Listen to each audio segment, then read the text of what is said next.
Is there a bat? Hold on. Hades has a bat! Hades gonna clunk him in the head! No! Hello and welcome to my YouTube channel. I am Espoir du Vite, and today I want to play a game that was recommended to me called Perseus Descent. This game contains mature content, including violence and blood. Such themes may not be suitable for all audiences. Viewer discretion is advised. Chapter 1. The Curse of Eros. I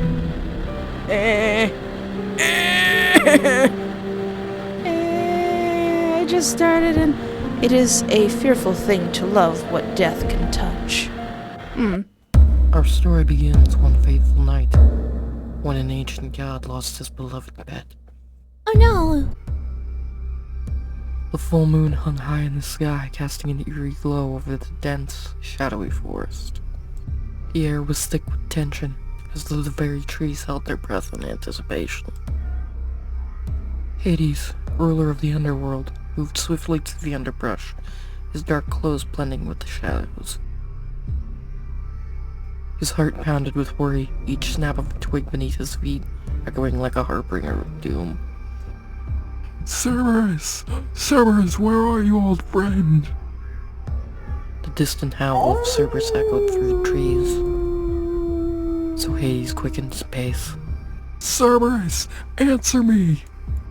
Did somebody hurt Cerberus? Suddenly the howl grew louder, but it was accompanied by a strange melodic sound that seemed to draw Hades deeper into the forest.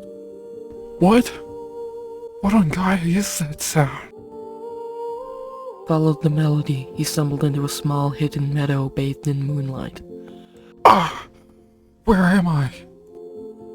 In the heart of the meadow stood a figure shrouded in shadows, their form partially veiled by the moonlight. The figure's voice floated through the night, a haunting melody that seemed to weave itself into the very air. Hades, captivated by the ethereal music, moved closer, drawn by its enchanting pull. As he neared, he heard a familiar, distressed howl. Where my dogs at? That howl. It's Cerberus!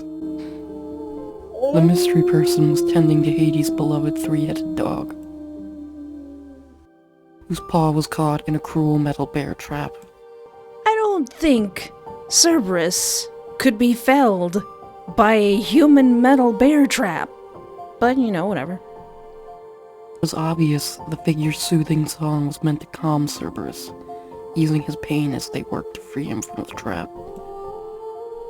Unknown to Hades, Eros, the god of love, was concealed among the trees, an arrow ready in his bow. What heart's true desire, they revealed. Uh-oh. He released the arrow, it flew silently through the air and pierced Hades in the chest. Rude. Eros. Hades gasped, a look of surprise and confusion crossing his face. He staggered back, clutching his chest, his eyes wide as the world around him seemed to blur. My heart. What is happening to me? I feel a sense of longing. The mysterious figure finally managed to break Cerberus free from the bear trap. He yelped and bellowed one last time and finally stopped howling. There you go, boy. Now be more careful next time, okay? Who is that angel? I must know. You should go find your owner, buddy. I have to head home before... Oh. Okay. Perseus! Where are you? It's incredibly late. You need to come home. On my way, Ma. Go on, boy. Go home. I love Greek mythology, but I can never remember any of the other people. I don't remember who Perseus is. The dog quickly made his way over to Hades and licked him. Perseus. What a wonderful name. He seemed quite enchanting, don't you think, Cerberus? Aw. It's bothering me that I don't remember who Perseus is. He is known for slaying the Gorgon Medusa and rescuing Andromeda from a sea monster. Perseus is also considered one of the greatest Greek heroes, along with Cadmus and Bellerophon. Okay, so that's who that is. Alright. I hope I see him again someday. But wait. Perseus is like one of Zeus's kids, and Zeus is Hades' brother, right? So wouldn't that make him his nephew? Or maybe this is the artist's interpretation of the story, and I should just sit back and enjoy it. Maybe if I come back tomorrow, he'll be around. From that day on, Hades, forever altered by Eros' arrow, returned to the meadow with a growing obsession. Uh-oh. Each night he lingered in the shadows, desperately hoping to catch another glimpse of the mysterious figure who had saved his beloved pet. The meadow, once a serene sanctuary, became a place of torment for him, echoing with the haunting tune of his unfulfilled desire. Uh-oh!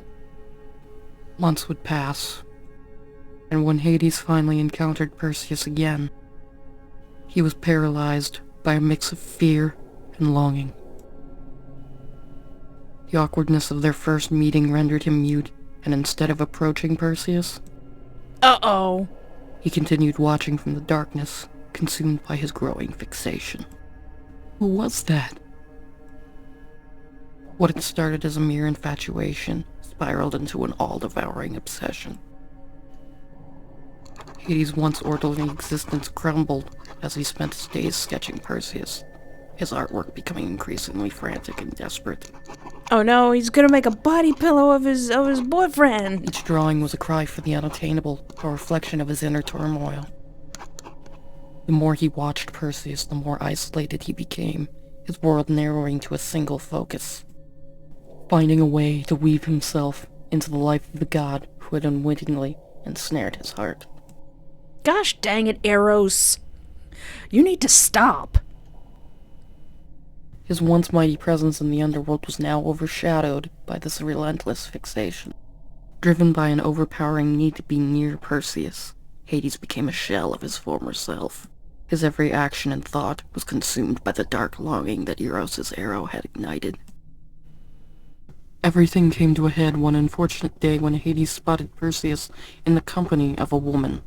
Uh-oh. From his hidden vantage point, Hades watched as Perseus laughed and interacted with her, his joy starkly contrasting with Hades' mounting jealousy. Sight of them together felt like a physical blow, each shared glance and touch igniting a searing pain in Hades' chest. The woman's presence was an intrusion, a threat to the fantasy Hades had built around Perseus. The intensity of his envy transformed into a dark rage. Hades clenched his fists, struggling to control the whirlwind of emotions threatening to eat him whole. How could she even think to stand in my way? No one is allowed to come between us. I won't allow this. His anger was not only for the woman but also for Perseus, who was blissfully unaware of the turmoil he had caused. Hades' once methodical pursuit of Perseus became erratic. The line between love and obsession blurred as he started to imagine scenarios where he could separate Perseus from those he deemed unworthy of him. Perseus, run! He's gonna take your gams! It's gonna lock you in his creepy basement! As days turned into weeks, Hades' fixation grew darker and more desperate. His visits to the meadow became increasingly frantic, his presence more obvious. Ugh, he's not even trying to hide it no more. He began to act on his darkest impulses, manipulating circumstances to drive a wedge between Perseus and anyone who tried to get close to him.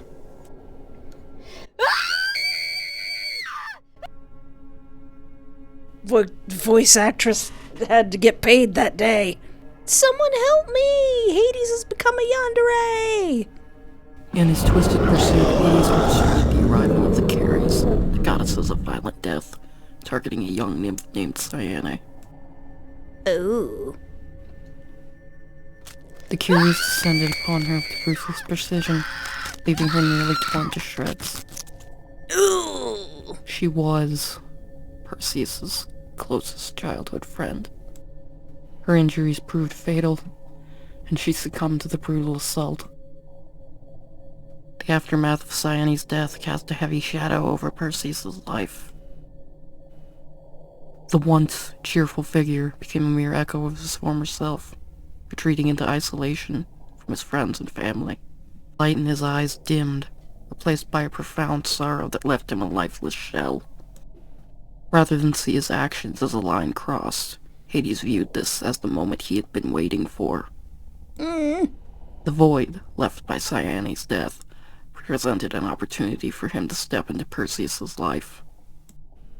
And by his ruthless obsession, Hades saw this as a chance to finally approach Perseus, to convince him to leave his world behind and join him in the Underworld.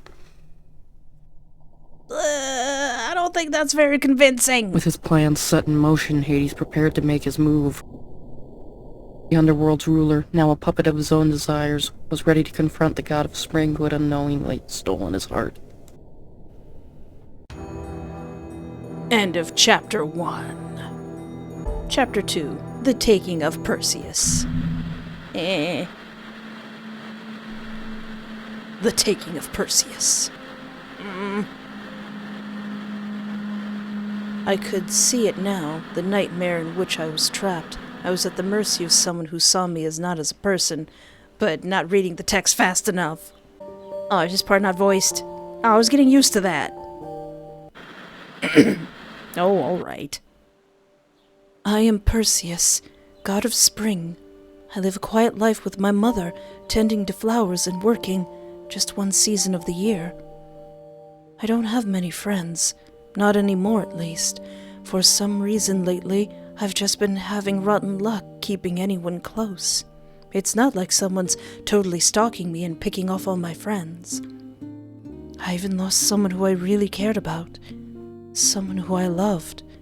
Her name was Cyane. They're burying her today. Or what's left of her.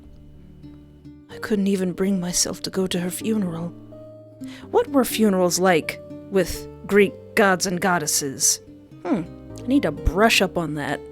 Not when I wasn't able to save her. So instead, I came here. The meadow where we first met as kids. We made so many memories here. Hey, Perseus. I just wish I could have told her how I felt before she died.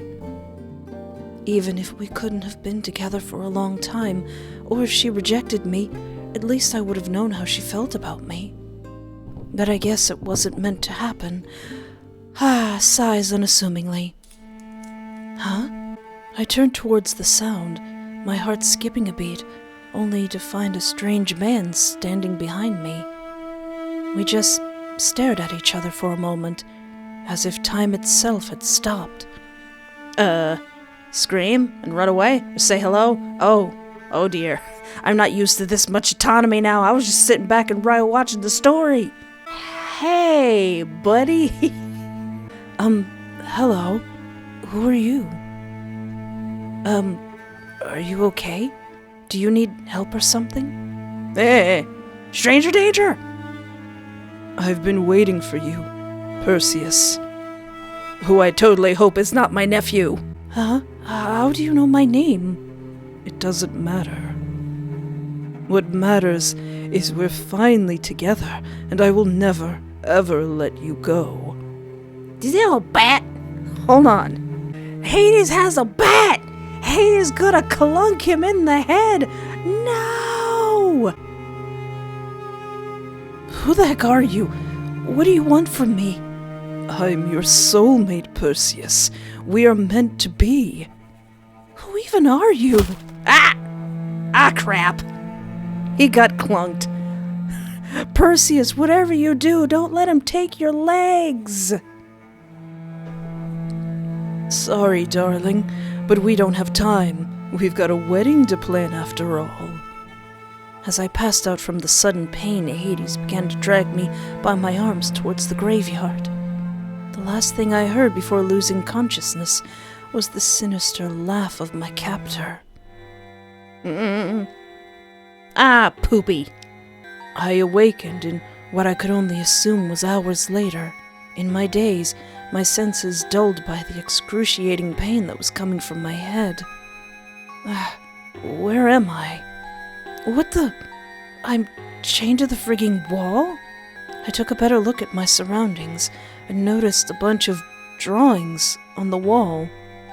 They were all hand-drawn pictures of me in various angles and poses. I don't know what's creepier, your stalker taking candid photos of you, or your stalker drawing pictures and fan fictions of you and putting it all over the walls. They were hastily torn out and taped to the wall, covered in marker-drawn hearts and the same 3 words written all over them. I love you. My heart was racing in a panic. Then I started to remember what happened. Frickin' Hades hit me with a frickin' bat! My stomach churned as the memories began flooding back.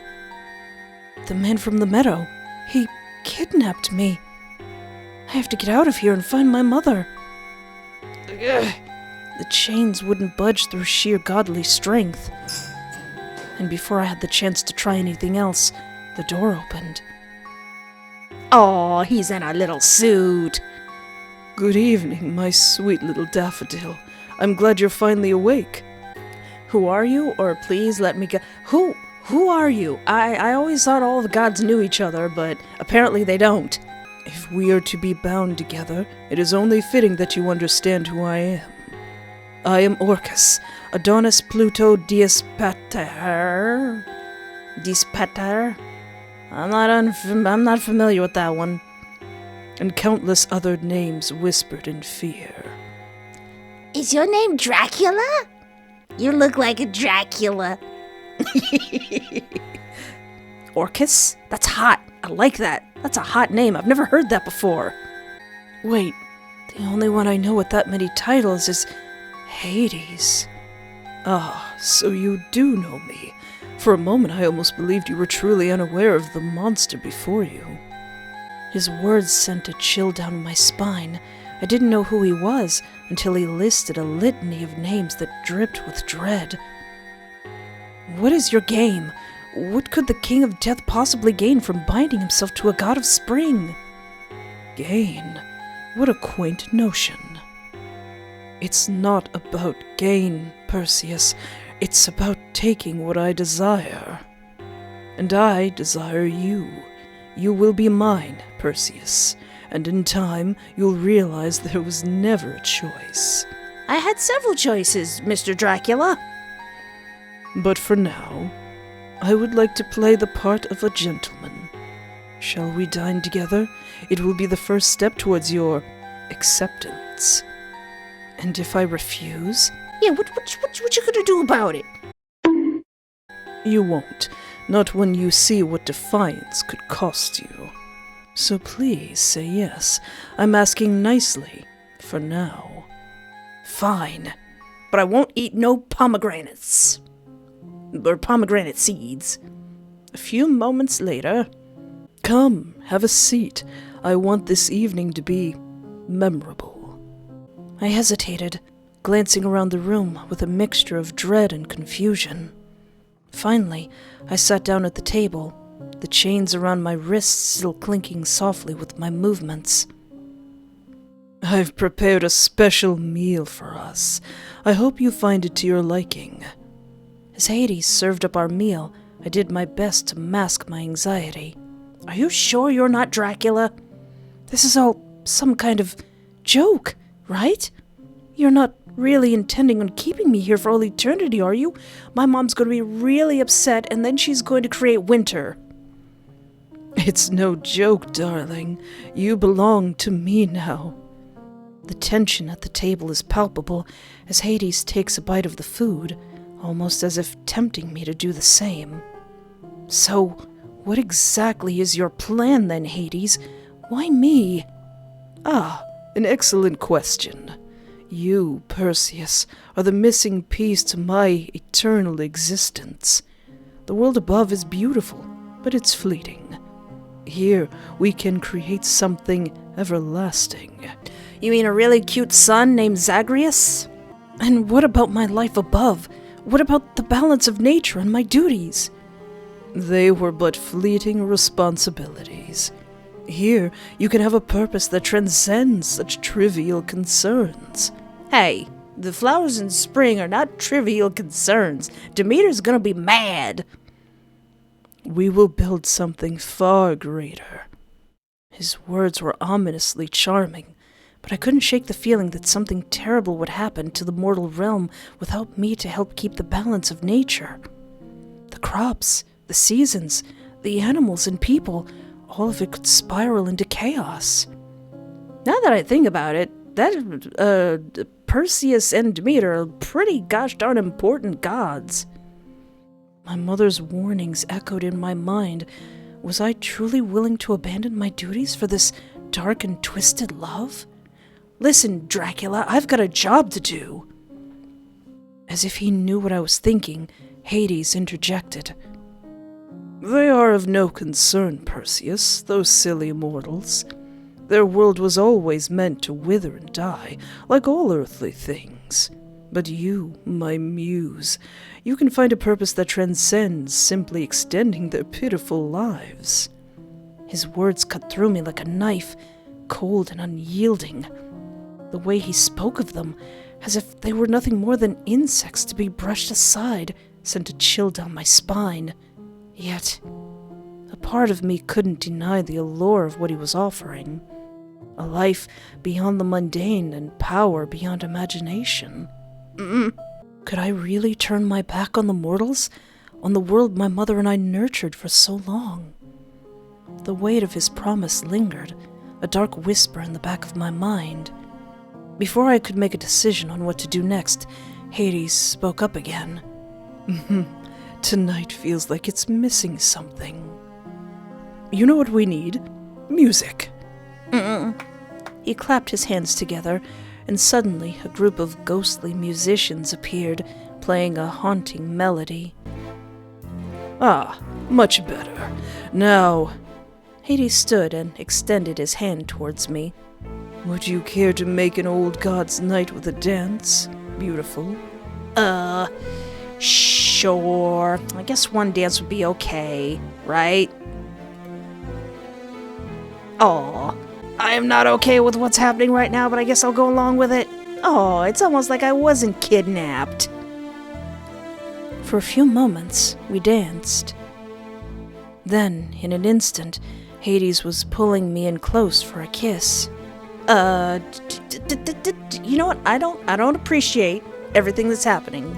Push Hades away. Like, no, not on the first date. Oh, I made Dracula sad. I'm sorry. I can't. I'm saving my luscious lips for my true love. Hades looked upset by the rejection, but he quickly masked his expression. I see. Another time, perhaps. But do keep in mind, Perseus, you have yet to see what defying me truly means. That sounds like a challenge. The air between us grew cold and tense. Hades returned to his seat, the warmth from moments ago replaced by a chilling detachment. He continued to eat silently, a stark contrast to the lively atmosphere from earlier. When the meal finally ended, Hades walked me to the guest room, his demeanor cold and distant. Rest well. Tomorrow you'll begin to understand the full extent of what it means to be mine. I said nothing as he left me in the room, the door closing with a finality that sent a shiver down my spine. Despite the luxury of the guest room, all I could think about was the chains on my wrists and the ominous threat that hung in the air. There had to be a way out of here. Hold. What happens if I don't? What happens if I don't? My hands were trembling, sweat dripping down my brow as I desperately tried to free myself. The chains clanged louder, each failed attempt tightening the bonds around my wrists. My vision blurred, fear gripping my heart like a vice. Oh! Unfortunately, I wasn't fast enough. The chains snapped back with a force that nearly wrenched my arms from their sockets, dragging me back into the cold, unforgiving darkness. My screams fell on deaf ears. It was no use. The Underworld had me in its grip, and it was refusing to let me go. Whoops! Did you think escaping would be easy? That this is some kind of silly game? Ha ha! His voice, cold and filled with dark amusement, sent a shiver down my spine. I could feel him coming closer, the air growing colder with every word. The shadows thickened around me, pressing in until I could barely breathe. Your defiance ends here, Perseus. Hades appeared before me, his presence overwhelming, his eyes burning with fury and something else. Possessiveness. Gosh dang it, Eros! With a single, fluid motion, he reached out and grabbed my chin, forcing me to meet his gaze. The darkness in his eyes was endless, a void that threatened to consume me. You belong to me, Perseus, forever and always. The weight of his words crushed any remaining hope. The darkness enveloped me, pulling me under as Hades' grip tightened.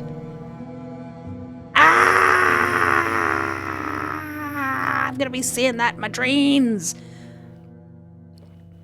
My vision faded until the last thing I saw was his cold, unyielding stare. And then there was nothing, only the endless void and the cold, inescapable truth that I would never be free. You got the trapped in the endless void ending. Yay!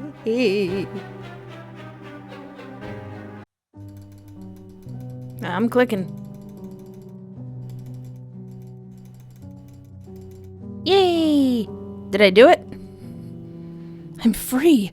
Now let's get the heck out of here. Suddenly, I heard footsteps coming down the hallway. No! We're doing this correctly! Hide! Where am I gonna hide? I hid behind the door as it was opening, just in time for the psycho to not see me. Perseus, I want to talk about something. Yeah, he's gone. Where could he be? Perseus? Perseus! See you later! Come back! He started crying and throwing stuff as I slipped out of the room unnoticed. I began wandering the halls, trying to find a way out while also attempting to put distance between me and my kidnapper. After what felt like an eternity, I reached a hallway full of strange paintings. They were all paintings of the same woman, all at different angles and poses. Luce? Pretty koi fish lady? One was signed, "To my darling muse, Luce, with love, Hades." Why does he have all of these? Oh gods, what if I'm not the first person he's kidnapped? Gosh dang it, Eros! Stop! Stop! The thought made me sick to my stomach. I need to get out of here, fast. Did you think you could escape so easily, little godling? Yeah, I kinda did. Suddenly, Hades' voice echoed through the hallway, cold and mocking, sending a shiver down my spine. Oh no, Dracula! I whipped around, my heart pounding in my chest. You're not the first to try, and you won't be the last. But you're far too interesting to let go, Perseus. What's the matter? Did you see something that frightens you? Or perhaps reminds you of something? His voice was calm, almost soothing, but it only made my own skin crawl more. Was he enjoying this? Hades seemed to take note of the painting I'd been staring at and said, "Don't worry about her, darling. She's not around anymore." Huh? The woman in all these paintings, well, she's dead. My heart raced as I took a step back, only to feel the cold stone wall behind me. The casual way he said it made me sick to my stomach. How did she die? And also, if we're in Hades and in the Underworld, wouldn't she be here if she was dead? Ah, curiosity. It's a dangerous thing down here, Perseus. She couldn't resist the allure of the Underworld. One taste of its fruits, and she was gone. forever. Suddenly, the realization hit me. The Underworld's food, just like the stories my mother had warned me about. The pomegranate seeds! Luz had fallen into a trap. She was so beautiful, so trusting, just like you. He stepped closer, his voice soft, almost tender. But I could feel the darkness behind it, the malice hidden in his words. I wouldn't want you to face a similar fate, darling, so why don't you just come with me? Stay here, where it's safe. Your old life was so boring, so plain. Think of what I could offer you. Think of the things our powers could accomplish together. Actually, I think their powers wouldn't complement each other at all. They'd kind of cancel each other out, right? Right? His words lingered in my mind, tugging at something deep within me. Could he be right? Was my life above truly something? No, I must resist. I must. His presence seemed to grow, filling the hallway with an oppressive weight. I had to decide, and fast, and by that, I mean I had to save my game. Give me a chance, Perseus. Let me show you that I truly love and cherish you. After all, you are my muse. If I had a nickel for every time a Greek mythological entities called me their muse, I'd have 2 nickels, which isn't a lot, but it's weird that it happened twice, and I miss Zacharias. I couldn't bear to live without you any longer. That's why I brought you here, so we could be together. His voice was like a siren's call, promising everything I ever wanted, everything I never knew I desired. But deep down, I knew it was all a lie. He was close now, so close I could feel the chill radiating from him. I had to move, had to act, but my body felt frozen under the weight of his gaze. The coldness in his eyes and the smothering presence that filled the hallway, it all pressed down on me, demanding a decision. Come now, Perseus. What will it be? Will you stand by my side, or will you continue to run from the inevitable? I'm gonna run. I'm gonna continue to run. You're being mean. I won't join you, you gross old man. Why am I getting yelled at by an emo man? What? Gotta roll out of here before this guy clocks my tea. Filled with... he rolled out of here. Filled with desperation and fear, I turned and ran down the hallway, my heart pounding in my chest. I'm not being nice to you this playthrough! The shadows seemed to close in around me as Hades' mocking laughter echoed behind me. Fine, run if you must. But remember, Perseus, there's no escape from the Underworld. Unless you're Zacharias from the game Hades, because that's what you do in the game Hades. The hallway stretched on endlessly, each step taking me further from Hades, but not from his reach. I had to find a way out before it was too late. End of chapter 2. I was sitting down to hear a nice story time, and now I'm all invested. Alright. Hades wants a smoochie. I'll give him a smoochie. Oh. I decided to let it happen, and his lips pressed against mine with feverish passion. For a few moments, the world felt like it stopped. I felt a strange, hollow sense of peace wash over me. What was this? Was this what did... Hold on, it goes by too fast, I can't read it! Was this what it was like to be loved by a god? He finally let go, and I snapped back into reality. That was wonderful. You are wonderful. Thanks. We sat back down and continued our meal while making light-hearted conversation. Hades seemed genuinely interested in learning about my life above, and I found myself reluctantly opening up about my world, my duties, and my fears. And my friends who have mysteriously died. Despite his earlier behavior, there was a strange comfort in being heard. The evening wore on with a tentative tranquility. Hades' demeanor remained warm, but still authoritative. As the dinner concluded, he walked me to a luxurious guest room that had been prepared for me. Rest well. Tomorrow we have much more to discuss and explore. Like our wedding cake and why you need to stop calling me Dracula. I hope you'll find that being here is not as burdensome as it first seemed. In the privacy of the guest room, I reflected on the evening's events. The allure of Hades' promises and the warmth of his words were hard to deny. But the chains on my wrists were a stark reminder of the reality of my situation. How could I reconcile the growing attraction I felt towards Hades with the fear and resentment that still clung to my heart? I needed to get out of here, no matter what it took. Hold on. I did it! I'm free. Now let's get the heck out of here. What if I do miss that hiding thing? Unfortunately, I wasn't fast enough.